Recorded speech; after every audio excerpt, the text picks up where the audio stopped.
invite you back into my life, Spirit of truth. And I ask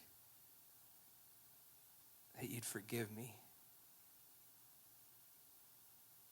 And I stopped and I started taking my shoes off in the house. I don't do it perfectly, but I do it most of the time. But see, it's just a practical thing, like murder. It sounds huge, you know what I mean?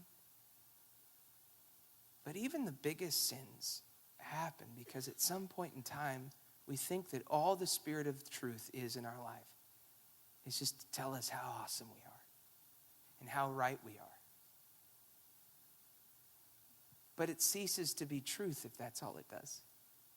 Because we're not truth. Jesus is truth. Jesus ceases to be the truth so long as he just keeps telling me how awesome I am, and I never ever hear any correction. So I just want to encourage you to do one thing. Begin to utilize your imagination in such a way that everything that happens governmentally and all these things, and the next time you hear something like, another, it's Y2K and it's really going to be bad, and give all your money so we can, because we want to be the resources to the world, and this will be our chance in the church to be, just the next time that somebody does something out of fear, just close your eyes and say, you know what, I'm going to give a day where I just focus on Jesus. And I ask Jesus, not only in person, because we do believe that we see him today, now. Not only in person do I ask him, but I also look at what he told me in his scriptures when he was one step away. And between those two things, we should be able to quickly realize, is this something that you'd be awake to, Jesus? That you'd be alarmed by? Or is this something that you'd be asleep to? And if I can just get my life on track where I'm sleeping to what you sleep to, and I'm awakened internally to what you're awakened to, right? And if I could start listening to the Spirit of truth when it says, not, the world sure is filled with abortion, but I can listen to the Spirit of truth say, are you filled with doing things out of convenience?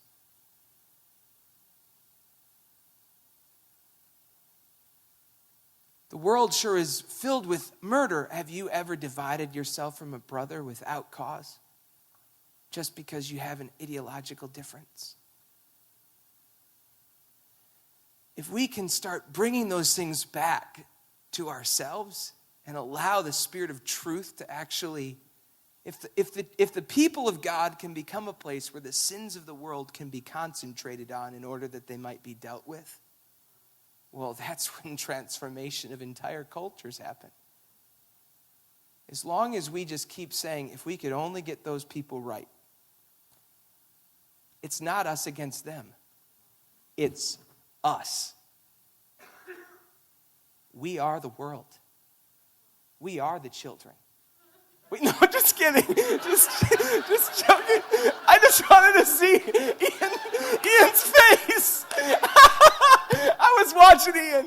Oh, that was awesome. What if I had just laid it all out? We are the ones who make a better day, so let's start living. There's a choice we're making. We're saving our... No, that'd be awesome. All right. Props to Michael Jackson. All right. Oh, Jesus. We long for your truth. We long for your life. We long to make a place. We want to be a bridge, really, of history where people 20 years from now, by our writings, will recognize that you were alive today. Now that's funny when we think of Eddie being like, you were alive when I was being murdered in a gas chamber. It makes our task so much easier, doesn't it? We went from being an extraordinarily wealthy country to just being wealthy. And the whole world's coming to an end. Do you know what I mean? There should be maybe a difference. If Eddie can make God alive in those moments for us, now we've got to make God alive for our children and our children's children in the moments that we're given. So write every day down. Write every day down. Write every day down. Write every day down. Write every day down. Write every day down. Write every day down.